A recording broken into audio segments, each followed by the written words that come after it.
হাসিনার ১৬ বছরের শাসনামলে বিএনপি চেয়ারপারসন বেগম খালেদা জিয়া যে কঠিন সময় পার করেছেন, সেই কঠিন সময় এখন আর নেই।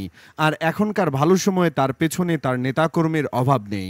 অথচ হদিস নেই দুঃসময়ের এক নেত্রীর, যে কিনা আধুনিক পোশাকে স্কুটির উপরে চেপে ছুটতেন বেগম জিয়ার গাড়ির পেছনে, ডাকতেন মা বলে। তিনি তার নেত্রীর পেছনে লেগে থাকতেন ঠিক সেভাবেই, যেভাবে একটা পোষা প্রাণী তার মনিবের পেছনে পড়ে থাকে। বলছি একসময়ের তুখোর ছাত্রদল নেত্রী ডালিয়া রহমানের কথা।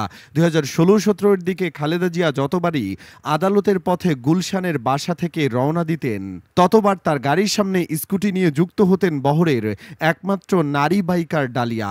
আদালতে যাওয়ার পথে তার মোটরসাইকেল প্রোটোকল রাইড দৃষ্টি কেড়েছিল সবার।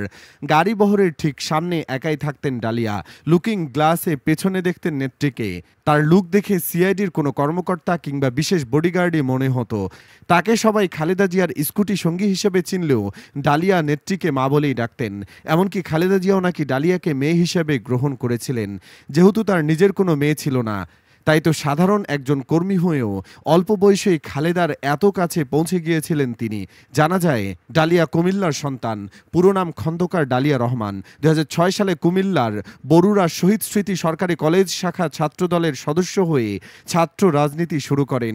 বিএনপি কর্মী কিংবা নেত্রীর পাশাপাশি ডালিয়ার পরিচয়ে তিনি একজন আইনজীবী। তিনি international programme of university of লন্ডনে এলএলবি করেছেন।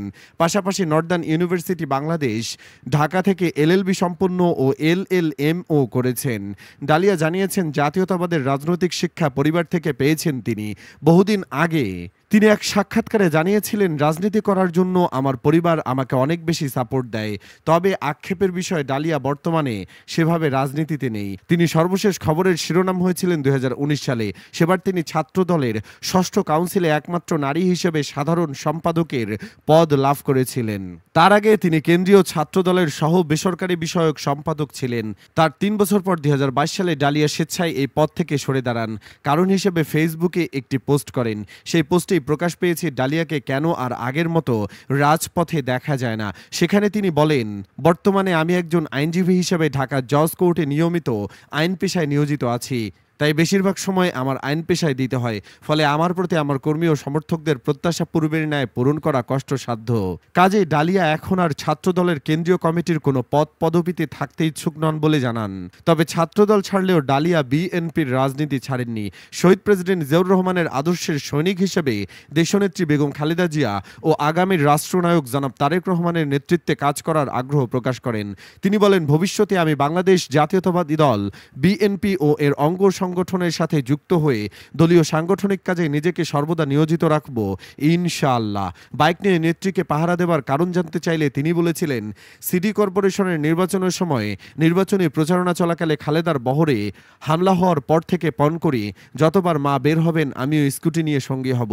তবে হাসিনা পলায়নের পর বেগম জিয়া লন্ডনে গেলেও রাজপথে দেখা যায়নি ডালিয়াকে। এমনকি লন্ডন থেকে ফেরার সময় হয়তো ডালিয়া থাকছেন না সামনের সারিতে। সে যাই হোক, আপাতত আড়ালে থাকুক, সমস্যা নেই। তবে অদূর ভবিষ্যতে ডালিয়াকে বিএনপির রাজনীতিতে দেখতে চাচ্ছেন অনেকেই। তাদের মতে ডালিয়ারা হলেন সাচ্চা বিএনপির শ্রমিক।